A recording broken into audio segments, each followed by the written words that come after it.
마지막 재앙 그 직전이라는 제목으로 말씀 함께 나누겠습니다. 오늘 말씀에는 9가지 재앙이 끝난 이후의 내용이 나와 있습니다.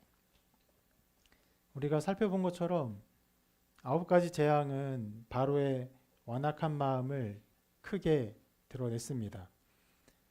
9번이나 반복되어서 여러 가지 재앙이 일어났음에도 바로는 이스라엘 백성을 보내지 않았죠. 9가지 재앙이 계속 반복되면서 또 바로가 이스라엘 백성을 완고하게 보내지 않는 것을 보면서 모세도 또 아론도 심지어 이스라엘 백성도 지친 마음이 있었을 것입니다. 왜냐하면 하나님께서 그 재앙을 말씀하실 때 내가 10가지 재앙을 주겠다. 그리고 10가지 재앙이 끝난 이후에 너희가 이렇게 풀려날 것이다. 뭐 이런 말씀하지 않으셨거든요. 재앙을 내리겠다. 그런 면에서 모세가 어떤 재앙이 어떻게 내려지고 또 얼마나 반복되었는지 알 수 없는 상황에서 계속 재앙을 내리고 근데 계속 일어나지 않고 계속 상황은 나아지지 않고 그런 일들이 반복된 것이죠. 그렇기 때문에 기대하는 마음이 여러모로 있었을 것이에요. 재앙은 더 커졌고 하나님의 능력은 더 가득 나타났고 그런데 변하지 않았습니다. 그리고 그 재앙의 그 어떤 일련의 일들이 있으면서 모세와 바로가 어떤 면에서는 계속 대화를 했거든요. 그런데 9가지 재앙이 끝난 이후에는 그 관계도 그냥 완전히 닫혀버린 것처럼 끝납니다. 우리가 지난주에 본 것처럼 바로가 모세에게 먼저 이렇게 말했죠. 읽어볼까요? 시작. 너는 나를 떠나가고 스스로 삼가 다시 내 얼굴을 보지 말라. 내가 내 얼굴을 보는 날에는 죽으리라. 이게 어떤 의미인지는 우리가 조금 더 우리가 지난 살펴보았지만 기본적으로는 바로가 모세를 다시 보지 않을 것처럼 그렇게 말을 해요. 모세도 비슷하게 답하죠. 읽어보겠습니다. 시작. 당신이 말씀하신 대로 내가 다시는 당신의 얼굴을 보지 아니하리이다. 자, 그렇게 모세와 바로는 다시는 보지 않을 것처럼 그 관계가 깨진 것처럼 모든 일이 끝났습니다. 그렇게 9가지 재앙이 반복되고 상황이 나아지지 않고 모세와 바로의 어떤 관계도 완전히 끝난 것처럼 되었을 때 그때 이제 하나님은 10번째 재앙을 내리십니다. 이 10번째 재앙이 있기까지 이스라엘 백성은 매우 오랜 기간 고난 중에 있었죠. 뭐 짧게는 그 재앙이 있었던 뭐 몇 달이라고 할까요? 그랬지만 실은 그 전에 수십 년, 더 길게는 400년 이상 그들이 삶을 살았던 모든 생애를 전체를 다 애굽의 노예 생활을 하면서 고난 가운데 있었습니다. 그리고 그 어떤 면에서는 그 노예 생활이 끝나지 않을 것처럼 반복되었고 바로는 마음을 돌이키지 않았습니다. 그렇게 일이 일어나지 않는 것 가운데 역사의 시간이 흘러가는 가운데 그 너머에 하나님의 시간은 흐르고 있었습니다. 하나님은 마침내 하나님의 진노를 드러내십니다. 그 드러내기 위해서 하나님은 오래 참으셨어요. 여기서 하나님께서 오래 참으셨다라고 어떤 면에선 교리적으로 말씀드리는 것은 그 당시에 9가지 재앙을 내렸으나 바로가 보내지 않았다는 그 기업만을 제가 의미하는 것은 아닙니다. 심지어 더 길게 어디까지 볼 수 있냐면 바로 아담이 타락한 이후부터 이제까지 하나님은 기다리고 기다리셨습니다.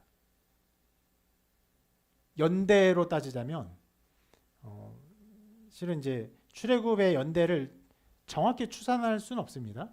성경학자들이 대략적으로 추산하는데 기원전 13세기 혹은 15세기 정도로 추산합니다.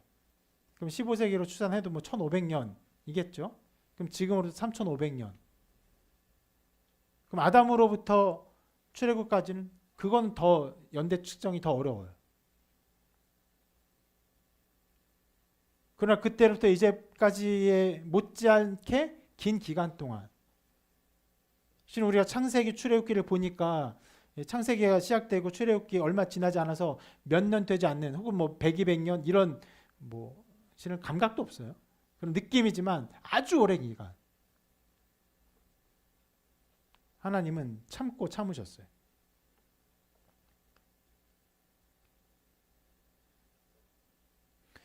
아담이 타락한 이후로 인간은 계속 타락해 갔습니다. 급속도로 세상에 사람이 관영했지만 그 관영한 사람들이 생육하고 번성한 사람들이 하나님 믿고 따르는 것이 아니라 자기 뜻대로 자기 욕심대로 자기가 원하는 대로 살아갔죠. 그래서 너무나 그 타락이 심해서 하나님께서 홍수로 세상을 심판하셨습니다. 그런데 그 이후에도 노아의 가족 이후로 남아있는 사람들이 또 생육하고 번성하면서 똑같이 죄를 짓죠.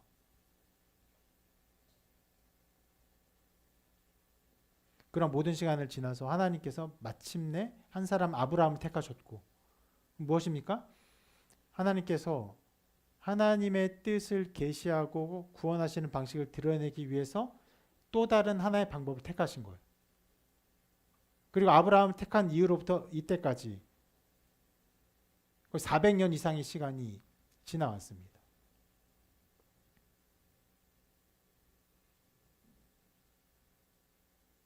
아브라함의 가족들을 애굽으로 인도하셨고 애굽에서 400년 이상이 지나게 하셨고 거기서 아브라함의 가족들이 70명의 가족들이 10명의 가족들이 수백만 명의 사람으로 불어났습니다. 그런데 그 수많은 기간 동안 아담이 타락한 이후로 수많은 기간 동안 하나님께서 누군가에게 은혜를 주지 않으셨냐? 주셨어요. 누군가를 택하지 않으냐? 누군가를 택하셨어요. 하나님께서 이 땅에서 하나님의 구원을 이루지 않는 역사는 한 번도 없습니다. 그러니까 이렇게 말할 수 있는데요. 이 세상에서 하나님의 교회가 이 세상에 꺼진 적이 있었냐, 사라진 적이 있었냐? 없습니다. 하나님 언제나 누구를 통해 구원을 베푸셨고 하나님의 교회는 언제나 세상이 모두 멸망하는 가운데에도 물론 심판하는 가운데에도 노아의 방주를 통해서 하나님의 교회는 살아남게 하셨어요.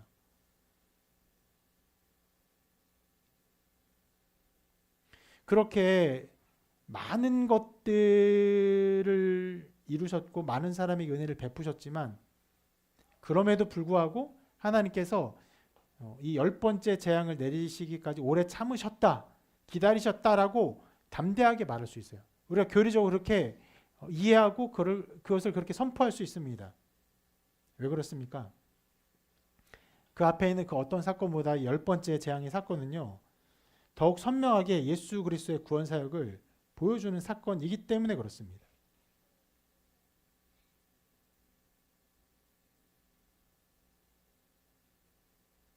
하나님은 이 일을 보이기를 원하셨고 오랫동안 기다리셨어요. 하나님의 때가 인간의 시간에서 왜 그렇게 많은 시간을 필요로 했는지 우리는 다 이해할 수 없지만 하나님은 이것을 드러내기 위해서 오랫동안 기다리셨고 마침내 예수 그리스도의 구원 사역의 모형인 이 유월절 사건을 드러내기를 이때 기뻐하셨습니다.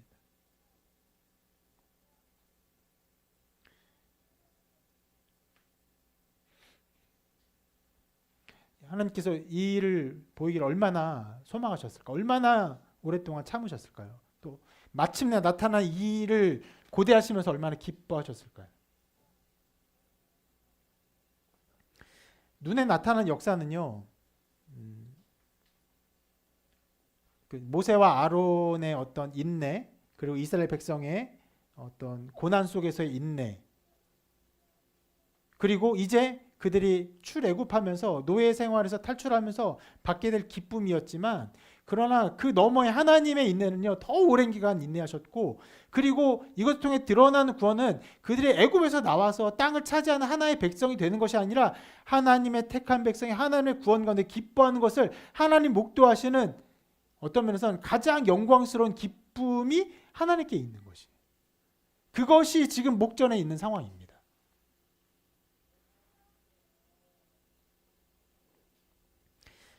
그래서인지 9가지 재앙이 나타나는 양상과 10번째 재앙이 나타나는 양상은요, 꽤 많은 것들이 다릅니다.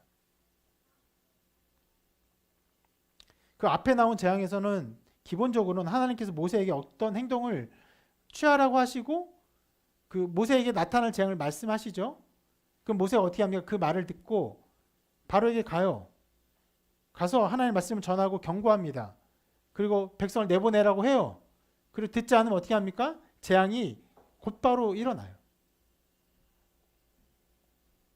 근데 10번째 재앙은 그렇게 일어나지 않습니다. 뭐 똑같이 한다면 가서 10번째 재앙이 장자의 죽음이니까 장자가 죽는다고 말해라. 모세가 듣고 가서 바로에게 말하죠.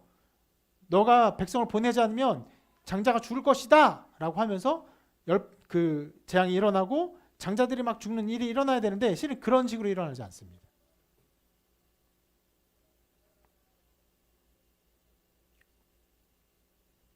기본적으로 하나님께서 모세에게 재앙을 말씀하신 부분, 그리고 모세가 바로에게 말한 내용 자체가 그 앞의 내용과는 다른 형식으로 돼 있어요. 그리고 방금 말씀드린 것처럼 심지어 그 재앙을 말했다고 해서 재앙이 바로 나타나지도 않습니다. 그리고 심지어는 하나님께서 말씀하시고 모세가 바로에게 전하고 일단 재앙이 안 나타났는데 그 이후엔 또 무엇이 나타납니까? 12장부터는 갑자기 하나님께서 유월절을 지키라고 해요.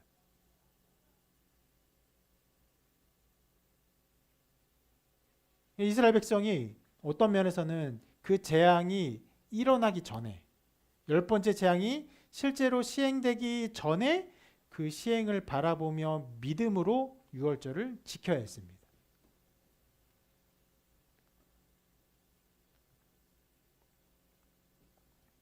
그렇게 많은 것들이 다른데 먼저 11장에서는 방금 말씀드린 것처럼 하나님께서 모세에게 말씀하신 내용이 있고 또 모세가 바로에게 말한 내용이 구분되어서 나타나요. 오늘은 그 앞부분 하나님께서 모세에게 말씀하신 내용을 살펴보면서 그것들이 가지고 있는 의미들, 또 특별히 하나님께서 구원을 베푸시는 것이 어떠한 것인지 그 말씀들이 어떤 의미들을 우리에게 가르쳐 주는지 좀 더 넓은 의미에서 그리고 보다 더 신학적 의미에서 그 내용의 의미들을 살펴보고자 합니다.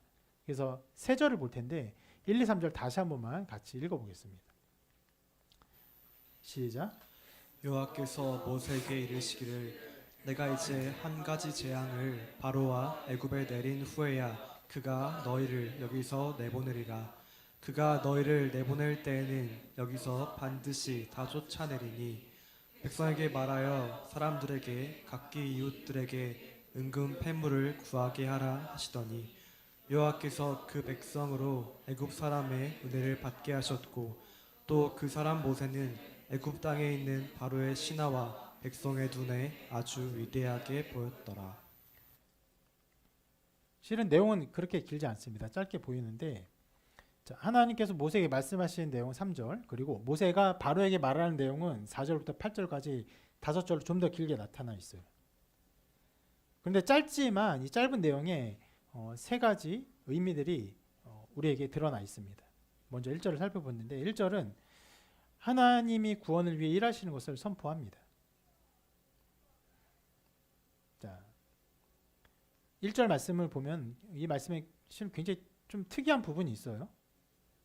1절을 보면요. 하나님께서 마지막 재앙에 대해서 말씀하시는 건데 잘 보면 마지막 재앙이 어떤 것인지에 대한 설명이 전혀 없어요. 장자가 어떻다, 장자가 죽는다는 내용이 전혀 나타나지 않습니다.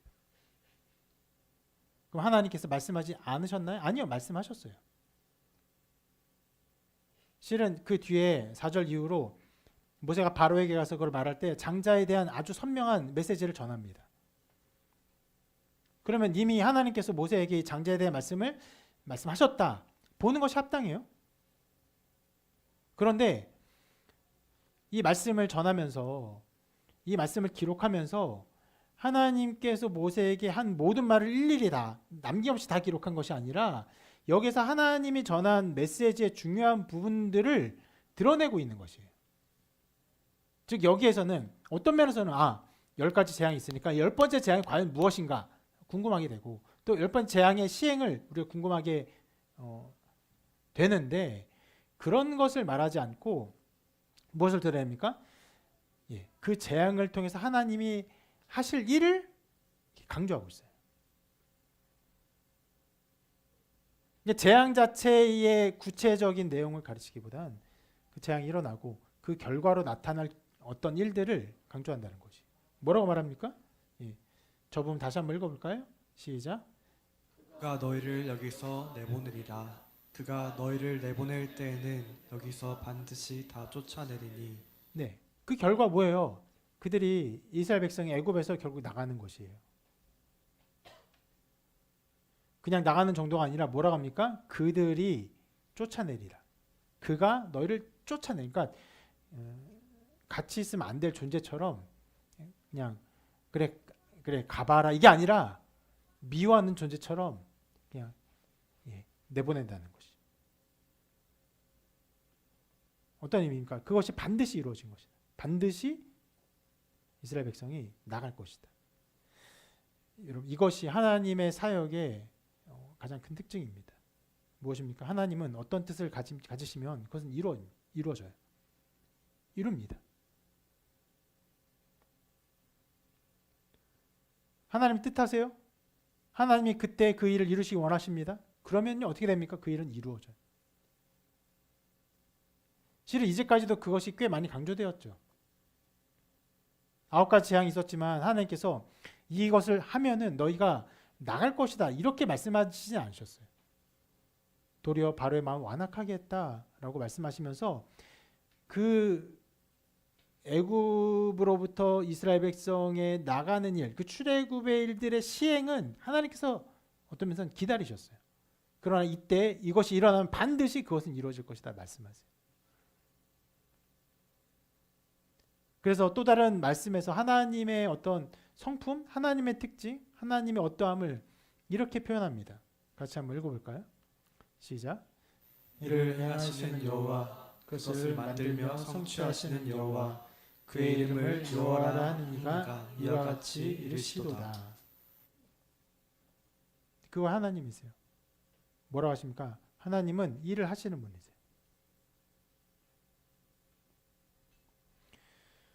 신 하나님께서 일을 한다는 개념은 철학적인 개념 속에서는요, 하나님이 아닌 것처럼 여겨지게 하는 부분입니다. 왜 그렇습니까? 일을 한다는 것은요, 어떤 면에서는요, 부족함을 의미하는 거예요. 미비함이 있다는 것이에요. 뭐 수고와 노력이 담긴 것처럼 여겨지게 하는 부분이 있어요. 그래서 고대 철학자들이 신을 정의할 때 그 특징을 주요하게 정의한 용어 중에 하나 이런 말이 있습니다. 부동의 운동자라고. 신은 거기에는 부동자라는 의미가 많이 담겨 있어요. 왜요? 움직임이 있다는 것은 신에게 부족함이 있다는 것이에요. 저는 여기 있습니다. 저는 여기 없어요. 제가 여기 있기 위해서 어떻게 해야 합니까? 움직여야 되죠. 신은 그럴 수 없어요. 신은 모든 것에 가득 차 있기 때문에 움직일 수 있는 존재가 아니에요. 그런 개념 속에 신을 이렇게 추론하다 보니까 그러면 운동이라는 개념은 어디로부터 왔는가? 이게 그 연원, 그 근원을 밝힐 수가 없으니까 그것조차도 신으로부터 왔는데 그래서 신은 어떤 존재냐? 부동의 운동하지 않는, 움직이지 않는 운동자다. 라는 아주 역설적인 그런 정의적 단어 혹은 설명을 합니다. 그런 면에서 일을 행하시는 여호와 무언가 부족한 것 같은 느낌을 갖게 하는 것이지만 성경은 하나님의 성품을 그렇게 선포해요. 하나님이 일하시는 분이십니다. 하나님 일하세요. 그리고 어떻게 합니까? 그것을 만들며 성취하세요. 여기서 성취한다는 것은요, 노력을 하고 애를 쓰고 수고해서 마침내 반드시 그걸 이루어낸다라는 개념이 아니에요. 하나님 일하시고 하나님 일하시면 그 반드시 이루어지는 것이, 그냥 이루어지는 것이. 그것이 하나님입니다. 인간은 그렇지 않습니다. 우리는 어떻습니까? 우리는 이루지 못해요. 많은 것을 노력하지만 온전히 이루지 못합니다. 수많은 부족과 연약함을 느끼며 살아가요. 그래서 예수님께서 우리의 인생을 말하면서 이렇게 말씀하시죠. 수고하고 무거운 짐진 자들아. 모든 인류에게 이렇게 선포하신 것인데 이 세상에 그 어떤 사람이 주님의 이 말씀에 나는 저기에 해당한 사람이 아니다라고 말할 수 있겠습니까? 그 어떤 인간이 나는 수고하는 사람이 아니야. 나는 짐진 사람이 아니야.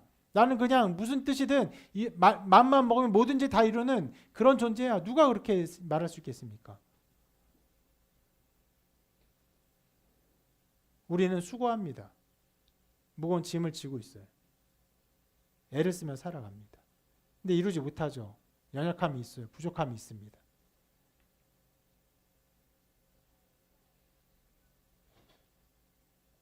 심지어 바울도 자신의 그 사역을 혹은 삶을 돌아보며 또 자신에 대한 고백을 하며 이렇게 고백을 했거든요. 이 부분 같이 한번 읽어볼게요. 시작. 내가 이미 얻었다 함도 아니요 온전히 이루었다 함도 아니라 오직 내가 그리스도 예수께 잡힌 바 된 그것을 잡으려고 달려가노라.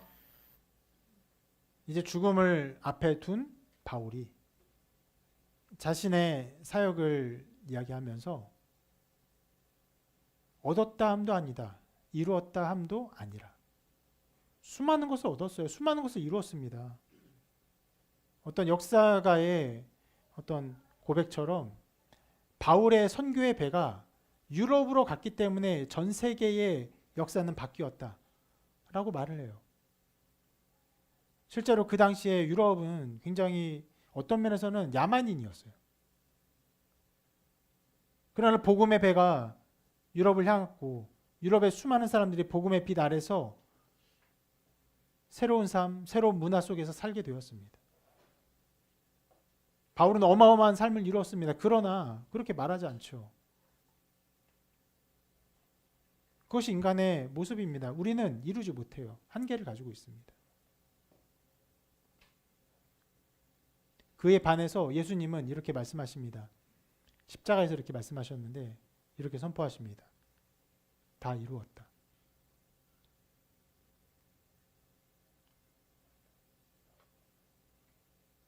누구도 이렇게 말할 수 없어요. 삼위일체 하나님만 이렇게 말씀하실 수 있습니다. 모든 것이 부족함 없이 완전하게 다 이루어졌어요. 어디서요? 십자가에서. 심지어 제가 오늘 하나님께서 이 10번째 재앙을 이루시기까지 오랫동안 기다리시고 또 참으시고 인내하시고 그리고 이 십자가 이 10번째 재앙의 사건을 드러내시면서 기뻐하시고 즐거워하셨다고 말했지만 실은 그 10번째 재앙의 사건도요 온전한 것은 아니에요. 그것은 어떤 면에서는요 영화의 본편의 예고편이나 다름이 없는 것이었어요. 그 모든 일은 언제 이루어졌습니까? 1500년 정도가 흐른 이후에 예수님이 이 땅에 오시고 예수님이 십자가 죽으셨을 때 그 모든 일은 하나님이 이 땅을 위해서 이 땅을 통해 이루실 하나님 구원사역의 모든 것이 완전하게 다 이루어집니다. 그래서 이루었다라고 선포하십니다. 그렇게 하나님은요 모든 것을 완전하게 부족함 없이 이루십니다. 그리고 여기서 오늘 말씀에서 하나님 무엇을 말씀하십니까?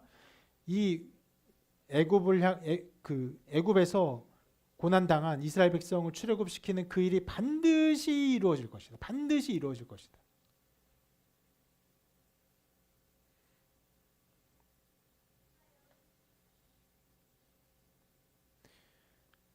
이 10번째 재앙이 이루어지기 전에는 분명히 바로가 보내지 않을 것을 하나님이 아셨어요. 그래서 우리가 지금 11장을 보고 있는데 3장에서 처음 모세를 부르실 때 이렇게 말씀하셨습니다. 이 부분 같이 읽어볼게요. 시작. 내가 아노니 강한 손으로 치기 전에는 애굽 왕이 너희가 가도록 허락하지 아니하다가 내가 내 손을 들어 애굽 중에 여러 가지 이적으로 그 나라를 친 후에야 그가 너희를 보내리라. 하나님은 이미 바로가 수많은 이적을 베풀어도 보내지 않을 것을 아셨습니다.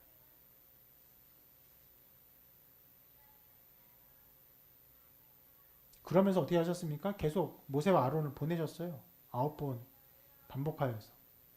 실은 지팡이를 뱀으로 바꾸는 것까지 하면 10번이나 보내셨어요. 그러면서 모세에게 계속 이렇게 말씀을 전하게 하셨어요. 그 한 부분인데요. 이렇게 말씀하셨죠. 읽어볼게요. 시작. 여호와께서 모세에게 이르시되 너는 바로에게 가서 그에게 이르기를 여호와의 말씀에 내 백성을 보내라. 그들이 나를 섬길 것이니라. 우리가 다 이해할 수 없는 지점이죠. 하나님께서 말씀하셨어요. 내 백성을 보내라. 그러면 저 말씀을 모세가 전한 바로가 보냅니까? 안 보내죠. 하나님은 안 보낼 거 아셨어요. 그런데도 계속 보내셨어요. 또 보내고 또 보내셨어요. 왜 하나님이 그런 시기를 보내게 하셨는지, 왜 수많은 재앙을 통해서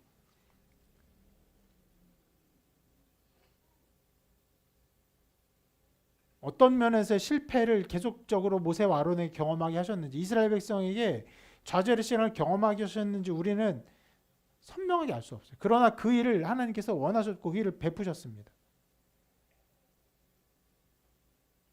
그리고 그런 오랜 시간, 완고한 시기를 지나서 어떤 면에서 아까 처음에 말씀드린 것처럼 낙심하고 낭망하고 언제 이 구원이 이루어질까라고 생각하는 그때에 하나님이 분명히 말씀하십니다. 이렇게 말씀하시죠. 이제 한 가지 재앙을 바로와 애굽에 내린 후에야 그가 너희를 여기서 내보내리라. 그가 너희를 내보낼 때는 여기서 반드시 다 쫓아내리니.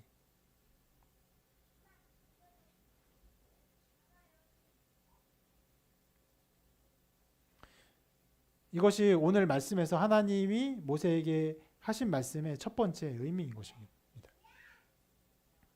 하나님은 하나님의 때에 그의 뜻을 성취하십니다. 반드시 성취하세요. 그 성취에는요, 인간의 노력과 도움이 필요하지 않습니다. 그냥 이루어져요. 반드시 이루어집니다. 다만 그 중간에 그의 택한 백성의 수고와 열심을 사용하십니다. 헛수고와도 같은 그런 기간들을 우리에게 허락하세요.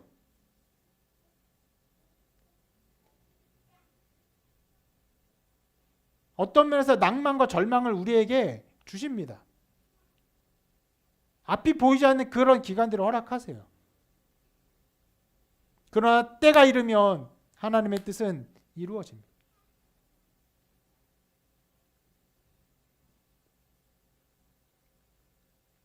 그리고 하나님의 때가 차고 그것이 이루어질 때, 하나님 그 일을 이루실 때 인간의 노력이나 수고가 아니라 하나님의 능력으로 그 일을 이루십니다.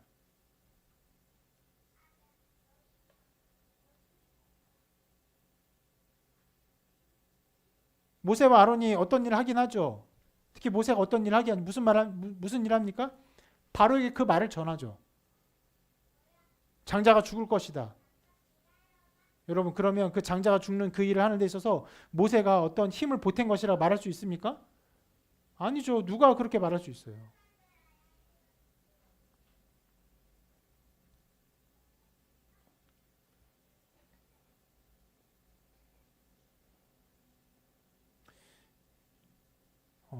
이 모양, 하나님이 하나님의 일을 온전히 이루시고 그 어떤 사람의 도움도 받지 않으시며 하나님의 뜻이 반드시 이루어진다는 것은요, 예수님의 십자가 사건에 더욱 선명하게 드러나 있습니다.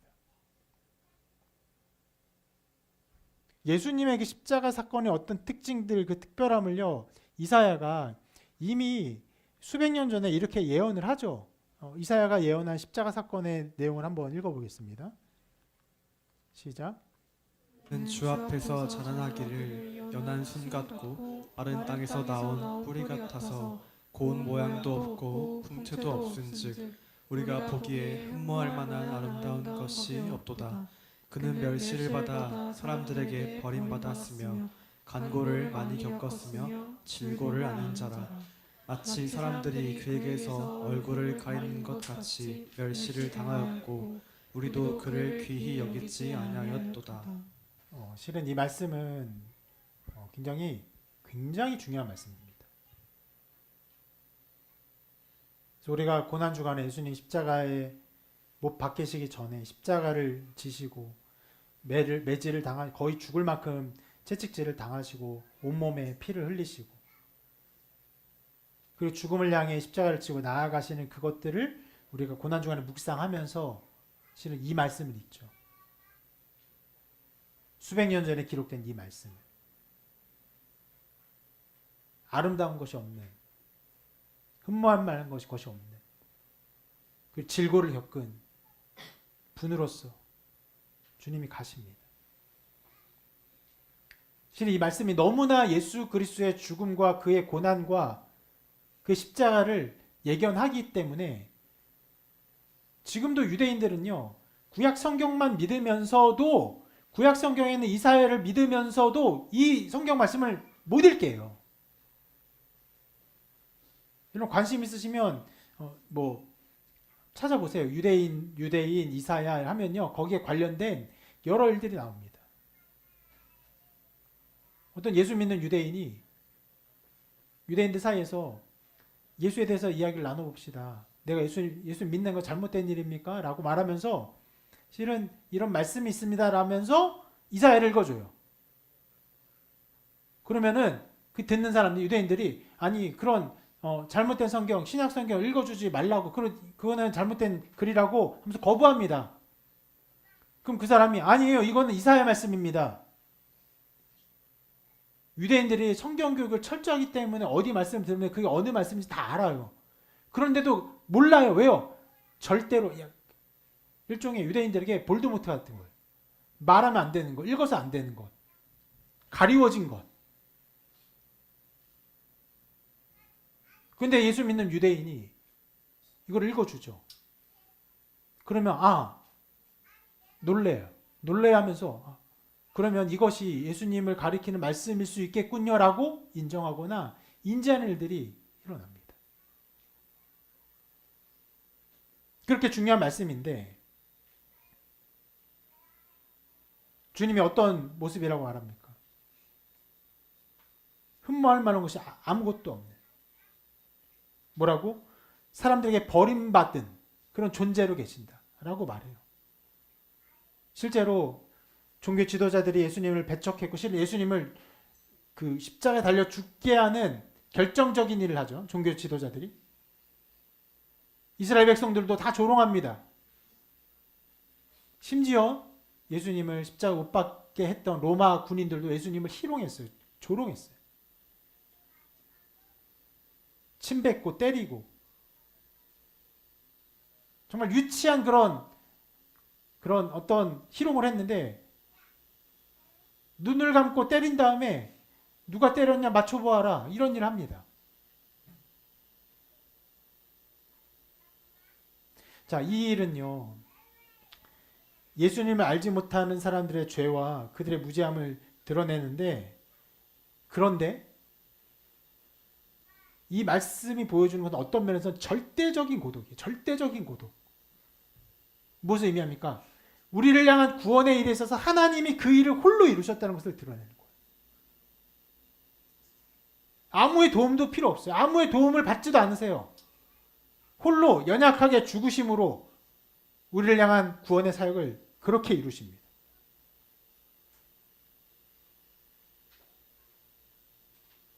오늘 말씀도 마찬가지예요. 10번째 재앙, 하나님의 능력으로 일어납니다. 하나님의 권능으로 일어나요. 그리고 그 일로 말미암아 어떻게 됩니까? 이스라엘 백성이 다 풀려나요. 그 누구의 노력? 이스라엘 백성이 그것을 노력할 필요도 없어요. 투쟁할 필요도 없습니다. 데모할 필요도 없어요. 전쟁할 필요도 없어요. 모세 아론도 마찬가지예요. 누구의 도움도 필요 없어요. 하나님이 그 일을 이루세요. 그러면 어떻게 됩니까? 너희가 쫓겨나리라. 너희가 풀려나리라 말씀하세요. 이렇게 이 말씀은 하나님의 사역으로 말미암아 반드시 그것이 이루어지며 반드시 성취된다는 거. 하나님의 권능 가운데 그 일은 반드시 이루어질 것을 선명하게 드러내요. 어느 정도까지요? 예, 아까 말씀드린 것처럼 그 재앙이 어떤 것인지 말하는 것을 아예 지워버리기까지 하면서 이것을 드러내고 있는 것이. 자, 그리고 2절은 무엇이라 말합니까? 2절 말씀 한번 읽어볼게요. 이렇게 말씀합니다. 시작. 백성에게 말하여 사람들에게 각기 이웃들에게 은근 패물을 구하게 하라 하시더니. 자, 어떤 면에서는 더 이상해요. 10번째 재앙이 무엇인지 말하지 않는 것, 그걸 말을 하지 않으면서 너희들이 풀려나리라 말하는 것까지는 어떤 면에서는 이해할 만한데, 자, 두 번째 일, 은근 패물을 구하는 일. 여러분, 이게 뭐가 그렇게 중요할까요? 특히 여러분, 출애굽한 이후에 이스라엘 백성이 하나님의 인도하심을 받는 것들을 생각해 보면요, 이스라엘 백성이 거기서 은근 패물을 받아서 가는 것이 아무 의미도 없어 보이기도 해요. 어떻게 인도하십니까? 홍해를 건너고 메추라와 만나를 먹이시고 구름 기둥과 불 기둥을 인도하시고 바위에서 물을 내셔서 먹이십니다. 수많은 이적들로 이스라엘 백성을 인도해요. 여기에 은과 금이 필요합니까? 패물이 필요해요?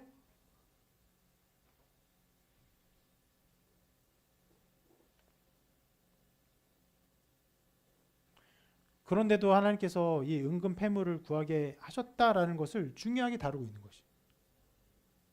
그것은 세 가지 면을 생각해 볼 수 있습니다. 한 가지는 이 은근 패물을 하나님께서 말씀하신 이유, 그 목적, 이것 한 가지는요, 이스라엘 백성이 이제까지 일한 것에 대한 마땅한 값을 받는 것이에요. 오랫동안 노예 생활을 했어요. 그것에 대한 마땅한 값을 하나님께서 이렇게 받도록 인도하시는 것입니다.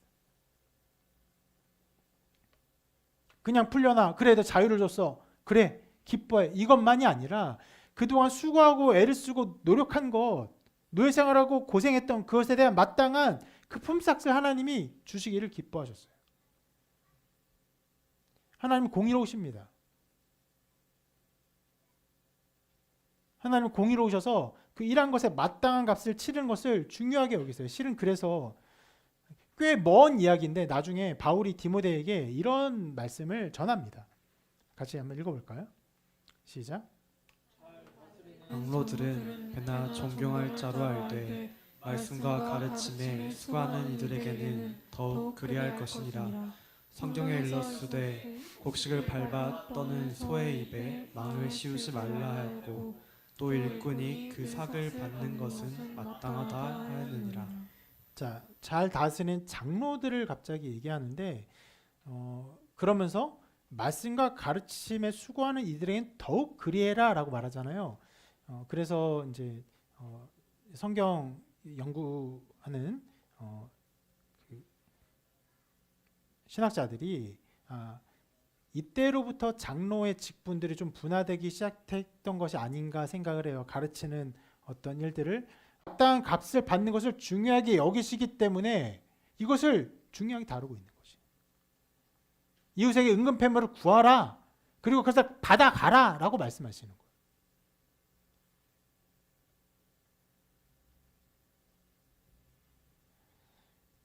그리고 이 말씀을 하신 의미 두 번째는 실은 첫 번째 연관된 것인데, 하나님께서 그의 백성들의 모든 쓸 것을 채우심을 보여주는 것입니다.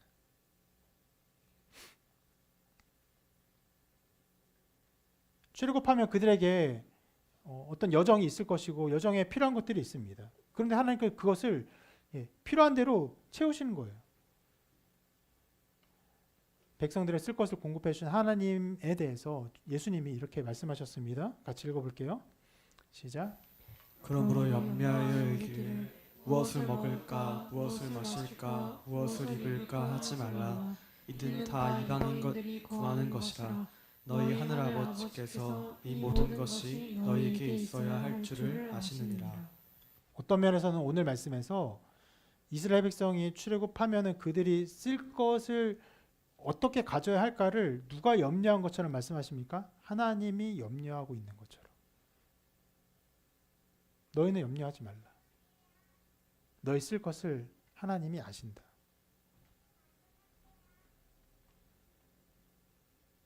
그래서 앞에 제가 첫 번째로 살펴본 것은 어떤 수고한 것에 마땅한 값의 어떤 공의의 의미라고 한다면, 여기에서 의미는요, 그의 백성에 쓸 것을 돌보시고 채우신 하나님의 마음에 대한 것이.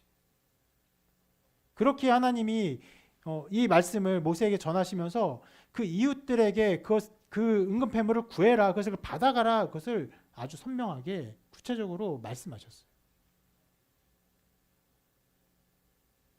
그리고 세 번째는요, 이것인데 바로 이스라엘 백성들의 믿음의 행동을 요구하시는 것입니다. 무슨 말이냐면, 자, 이스라엘 백성이 은근 패물을 이웃들에게, 그 애굽 사람들에게 요구하는 그 시기는요, 애굽을 벗어나지 않은 때입니다. 시기적으로 따지면 장자가 죽어요. 이제 곧 죽습니다. 다 죽어요. 예, 말 그대로 바로의 장자도, 노예의 장자도, 그리고 가축의 첫 아들까지도 다 죽습니다.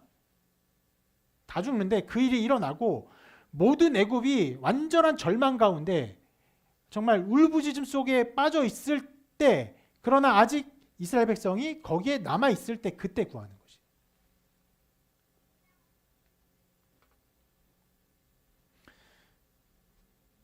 이스라엘 백성은 이미 일어난 하나님의 이적과 재앙을 근거로 해서 자기들이 이미 승리하고 그리고 구원받은 백성이 하나님의 백성인 것처럼 행동해야 했어요. 그것을 요구하시는 것입니다. 여러분, 이후에 우리가 이제 출애굽을 계속 보면서 알게 되겠지만, 실은 이스라엘 백성은요, 그 어떤 면에서 노예 근성에서 벗어나지 못합니다. 환난과 어려움이 생겨요. 그 노정에서.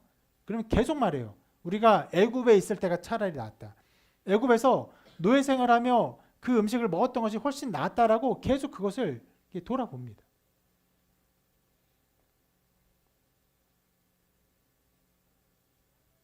그런 그들에게 아직 애굽을 출발하기 전부터, 예, 어떤 면에서 승리자의 전리품 구하는 행동과 같은 이 일을 요구하고 계세요.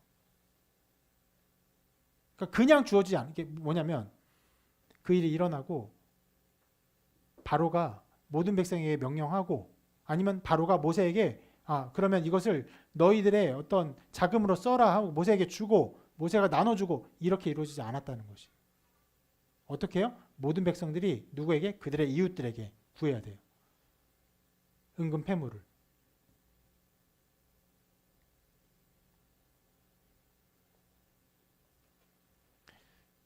여러분, 이것은 굉장히 하나님 우리에게 요구하시는 자리가 어디인지를 잘 보여줍니다. 우리가 어떻게 살아야 합니까? 하나님의 백성들은요, 하나님이 하신 일을 근거로 하여 자기 정체성을 확립하고 그에 합당한 생활을 하기를 하나님 원하세요. 이 말씀 같이 읽어보겠습니다. 시작. 그러나 너희는 택하신 족속이요 왕같은 제사장들이요 거룩한 나라요 그가 소유가 된 백성이니 이는 너희를 어두운 데서 불러내어 그의 기이한 빛에 들어가게 하신 이의 아름다운 덕을 선포하게 하려 하심이라. 너희가 전에는 백성이 아니더니 이제는 하나님의 백성이요 전에는 긍휼을 얻지 못하였더니 이제는 긍휼을 얻은 자니라. 우리를 말해요. 뭐라고 말합니까? 왕같은 제사장이다. 거룩한 나라다. 하나님의 소유가 된 백성이다. 그럼 우리에게 이제 무엇을 요구하십니까? 예, 하나님의 빛에 들어가게 하신 그것을요, 우리가 선포하는 것이, 그 삶을 요구하시는 거예요. 전에 어떤 존재입니까? 하나님의 백성이 아니었어요. 백성이에요. 하나님의 백성임을 드러내고 선포하고 나타내어라.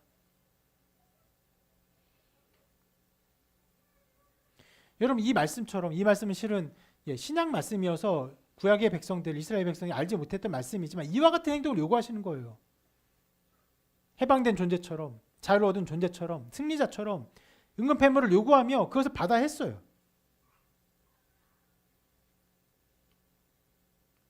그리고 자, 이 일이 실제로 일어나게 되는 어떤 근거라고 할까요?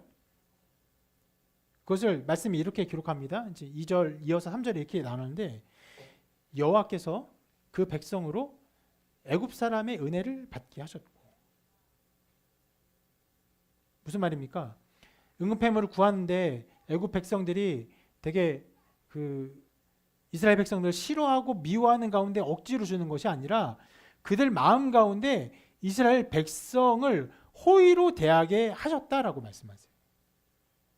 실은 여러분 애굽 사람의 마음은 그렇게 이스라엘 백성에게 호의롭다고 말할 수 없어요. 여러분 이 모든 일 지금 우리가 출애굽의 굉장히 긴 사건을 보고 있는데 이 모든 일의 어떤 원점에서의 일을 우리가 기억하죠. 바로 모세가 한 애굽 사람을 죽였습니다. 그때 말씀을 이렇게 기록하고 있어요. 읽어볼게요. 시작. 어떤 애굽 사람이 한 히브리 사람 곧 자기 형제를 치는 것을 본지라. 모세가 애굽의 왕자로서 이것을 참아보지 못합니다.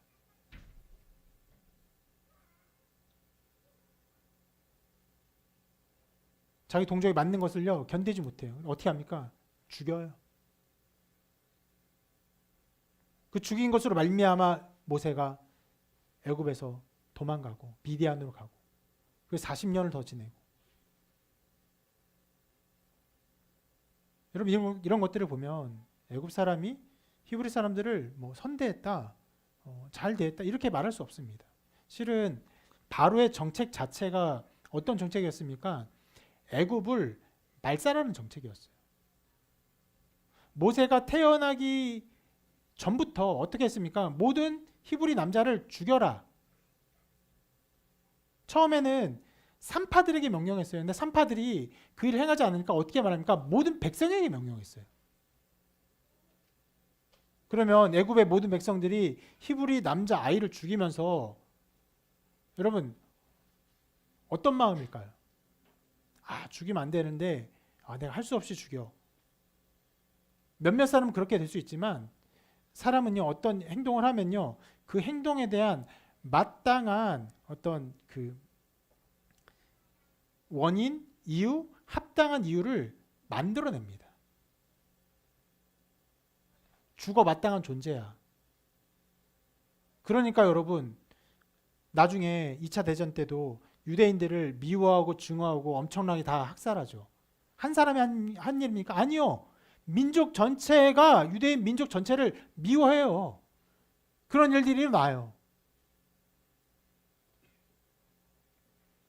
그렇게 히브리 사람들을 죽였고 그리고 나중에는 노예월 시키려 더 고되게 시켰죠. 그런 것들을 보면서 그들의 인식 속에는 히브리 사람들이 미워함을 받아 마땅한 존재다라는 것이 그들의 어떤 면에서는 생각 속에 있었을 거예요. 그런데 바뀝니다. 하나님께서 그 백성을 높이실 때 그 어떤 것도 막을 수 없고 심지어는 애굽의 그 백성들의 마음이 그렇게 그들을 향해서 히브리 백성을 향해서 호의로 바뀔 것을 말씀하세요. 하나님이 그의 백성을 그렇게 높이십니다. 막을 수 없어요. 그래서 우리의 존재가 하나님 백성의 존재가 어떻다고 성경에 말합니까? 이렇게 말하는데 성도가 세상을 판단할 것을 너희가 알지 못하느냐. 우리는 어디까지 높아집니까? 세상 모든 사람들을 판단할 자리에까지 서게 돼요. 무엇으로 판단합니까? 하나님을 알고 예수 그리스도를 알고 예수 그리스도의 영광을 돌리는 그 믿음의 가치 안에서 세상을 판단하게 될 것이에요. 하나님이 그 백성을 높이시면 세상은요 교회 앞에 엎드려야 됩니다. 심지어 이어서 이렇게 말씀합니다. 우리가 천사를 판단할 것을 너희가 알지 못하느냐. 그러하거든 하물며 세상 일이랴. 우리가 어디까지 갑니까? 천사까지도 가늠해요. 우리는 천사가 가 있지 못할 영광의 자리에 섭니다. 어떤 자리입니까? 그리스도를 위해서 고난을 받는 자리, 수치를 받는 자리, 미움을 받는 자리, 더 나아가 그 이름 때문에 죽음을 당하는 자리에까지 우리는 서게 돼요. 또 어느 자리에 서게 됩니까? 수많은 죄와 유혹 가운데 연약해서 그 안에 넘어지고 쓰러지고 정말 절망 가운데 빠지는 그 자리까지 서게 돼요. 그리고 예수 그리스도의 보혈로 말미암아 거듭나고 새롭게 되는 영광스러운 회복의 영광을 보게 돼요. 그런 우리의 영광스러운 아름다움은 천사도 흠모하는 자리가 돼요.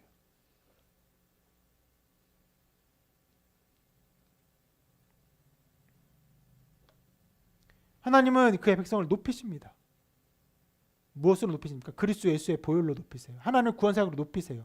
여기서도 하나님이 그 장자의 재앙으로 심판하시면요, 이스라엘 백성이 높아질 것을 말씀하세요. 높아진 백성으로서 너희가 은근 패물을 이웃에게 구하라라고 말씀하시는 거예요.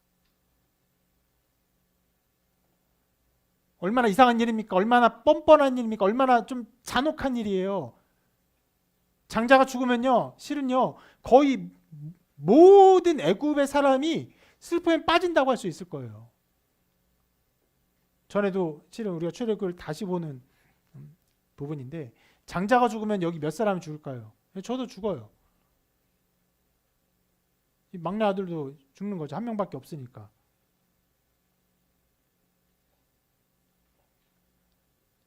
저기 두 동생들은 죽지 않겠네요. 사명자가 있어가지고. 장자가 죽지 않으려면 형제가 2명 이상 있어야 돼요. 자매가 있는 건 의미 없죠. 왜냐하면 장자니까. 그러면 거의 모든 사람이 그 장자 죽은 가운데 슬픔 가운데 빠지는데, 슬픔 가운데 빠진 가운데 그들에게 은근 패물을 달라고 요구하는 거예요. 이거 얼마나 여러분 그 막장이에요. 그런데 하나님께서 그 애굽 사람의 마음 가운데 히브리 사람을, 이스라엘 사람을 호의로 대하게 할 것이라고 말씀하세요. 그러면 그거 말씀을 믿고 구해야 돼요. 이상한 일에 구해야 돼요. 내가 이런 값을 달라, 은근 패물 달라라고 말해야 됩니다. 하나님의 은혜 위에서, 하나님의 은총 위에, 하나님의 일하심 위에서 우리가 서 있어야 할 자리를 알아야 돼요. 너희가 어떤 사람인지를 너희 스스로 알아라 라고 말씀하시는 거예요. 너희는 노예가 아니다. 너희는 애굽의 노예가 아니다 라고 말씀하시는 것입니다. 그리고 마지막 3절에서 이렇게 말씀합니다. 같이 읽어보겠습니다. 3절의 뒷부분인데요. 이렇게 말씀하세요. 시작. 또 그 사람 모세는 애굽 땅에 있는 바로의 신하와 백성의 눈에 아주 위대하게 보였더라. 자, 하나님께서 마지막 재앙을 모세에게 말씀하신 것을 살펴보고 있잖아요. 아까 본 것처럼 그 재앙이 어떤 구체적인 것들은 나타나지 않아요. 그럼에도 불구하고 어떤 것들을 선명하게 기록하고 있는데, 그 내용들의 끝 부분에서 무엇이라고 말합니까? 모세가 높아짐을 드러내고 있어요. 심지어 어떻게 표현하냐? 그 사람 모세라고 표현해요. 그 사람. 영어로 이렇게 표현해요. The man Moses. 그 사람 모세가 높아진다. 이것이 매우 매우 중요한 일인 것처럼 성경이 기록하고 있어요. 누구에게? 이스라엘 백성에게 위대한 것이 아니에요. 누구에게? 바로의 신하와 백성의 눈에, 그를 대적했던 자들에게 모세가, 그 사람 모세가 높임 받아요. 위대하게 보여요. 이것을 매우 중요하게 기록하고 있는 것이에요. 여러분, 이처럼 하나님께서 어떤 한 사람, 한 구원자를요, 이렇게까지 모든 사람 위해서 높은 이름을 주고 가장 위대하게 한 일이 이제까지 없었어요. 그런데 이때 하나님은 그 일을 이루시는데 왜 그렇습니까? 처음에 얘기했던 것과 다 연결되는 것이에요. 이 10번째 재앙이 바로 하나님의 구원사역을 드러내는 일이기 때문에, 하나님의 구원사역인 십자가 사건을 드러내는 예고편이기 때문에, 여기서 드러난 구원자인 모세가 높아지는 것은 바로 예수 그리스도의 높아짐을 상징하는 것이에요.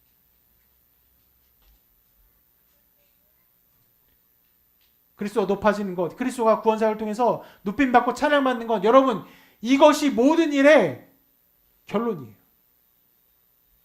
그분의 사랑과 영광이 가득 충만히 드러나는 것이 하나님의 구원사역의 목적입니다. 하나님은 예수님에게 이렇게 말씀하십니다. 예수님이 세례를 받고 올라오셨을 때 이렇게 말씀하세요. 이는 내 사랑하는 아들이요 내 기뻐하는 자라. 하나님이 예수 그리스도를 기뻐하신다고, 아들이라고 선포하십니다. 주님은요, 또 그러한 존재 위에서 하나님께 이렇게 기도합니다. 아버지여, 때가 이르렀사오니 아들을 영화롭게 하사 아들로 아버지를 영화롭게 하옵소서.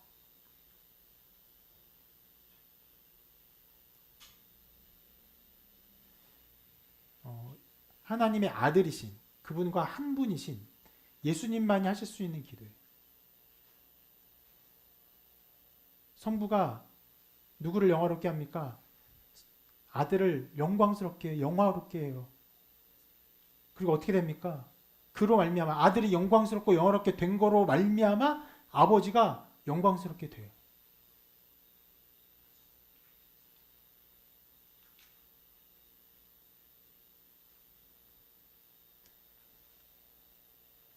그리고 곧 이렇게 또 기도하십니다.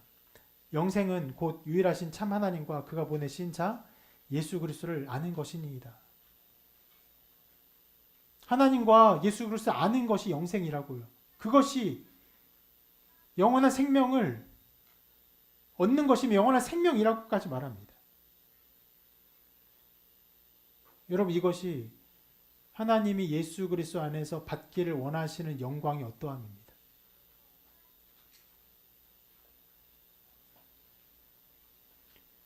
이러한 존재이기 때문에 하나님은요, 예수 그리스도를 모든 것 위에 가장 뛰어난 존재로 높이십니다. 영광스럽게 하세요.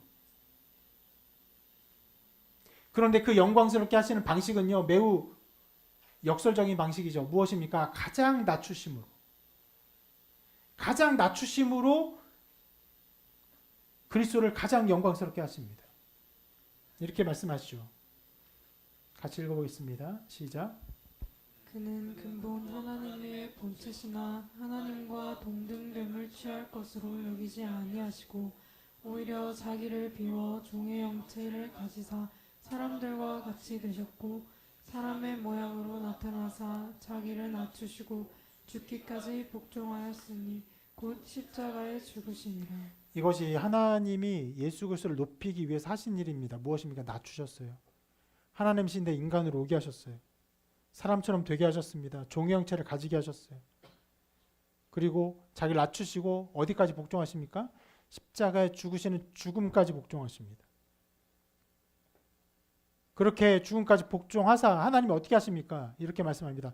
이러므로 하나님이 그를 지극히 높여 모든 이름 위에 뛰어난 이름을 주사 하늘에 있는 자들과 땅에 있는 자들과 땅 아래에 있는 자들로 모든 무릎을 예수의 이름에 꿇게 하시고 모든 입으로 예수 그리스도를 주라 시인하여 하나님 아버지께 영광을 돌리게 하셨느니라.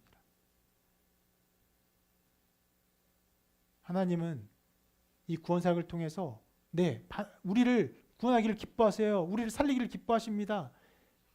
근데 그것보다 더 영광스럽고 더 궁극적인 일이 무엇입니까? 예수 그리스도를 영광스럽게 하시는 거예요.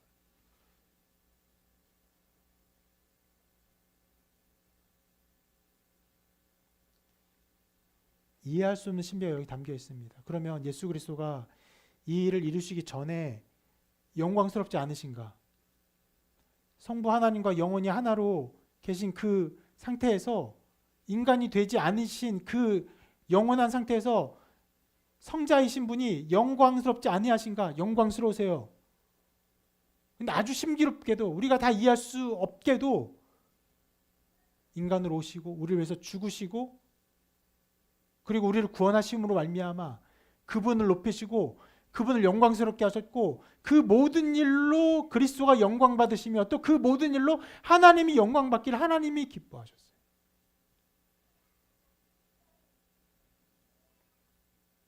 모든 만물이 모든 입이 예수 그리스도를 주라 시인하게 하셨습니다.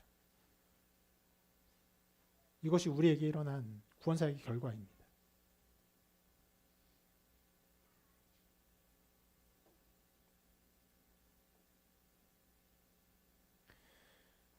이렇게 우리 세 절을 통해서 하나님의 구원사역의 의미들을 살펴보았습니다. 하나님이 어떠한 분이십니까? 하나님은 그의 뜻을 이루며 성취하는 분이십니다. 시간이 필요하지만 그 뜻은 반드시 성취돼요. 그리고 그 구원 사역 안에서 그의 백성들은 돌봄을 받습니다. 그리고 구원 사역 안에서 우리는 어떻게 살아가야 합니까? 구원받은 백성으로서 살아가야 합니다.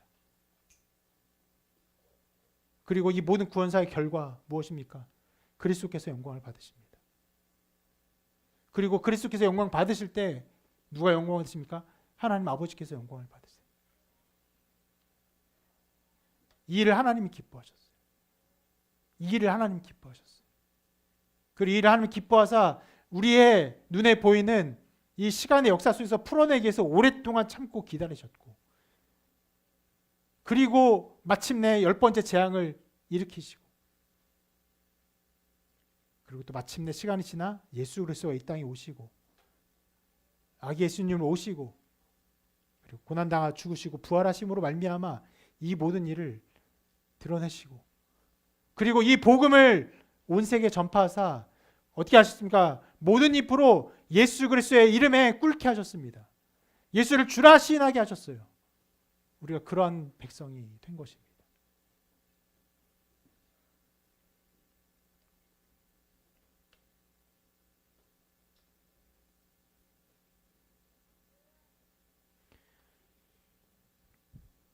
어떤 면에서 10번째 재앙을 다시 보는 것은요, 옛날에 있었던 어떤 전쟁의 역사를 다시 보는 것, 그것을 반추하며 보면서 그 내용을 파악하는 것과 다를 바 없을 수 있습니다. 그러나 이 말씀 안에서 하나님이 일하심의 어떠함을 보는 것은요, 우리에게 영구적으로 적용되는 신앙의 가르침이에요. 하나님은 일하십니다. 그 일을 이루세요. 그러나 그 일을 이루실 때까지 우리는 때로 고난 가운데 있어요. 기다려야 합니다. 모세와 아론이 계속적으로 일을 이루지 못하고 실패하고 이스라엘 백성들 계속 노예 생활을 했던 것처럼 그 일이 일어나기까지 우리는 기다려야 됩니다. 그러나 반드시 그 일을 이루시고 우리를 돌보아 주십니다. 우리는 구원받은 백성으로 살아가야 해요. 그리고 모든 구원 사역을 통해 하나님은 영광 받기를 기뻐하시고 하나님의 찬양 받으시는 존재십니다.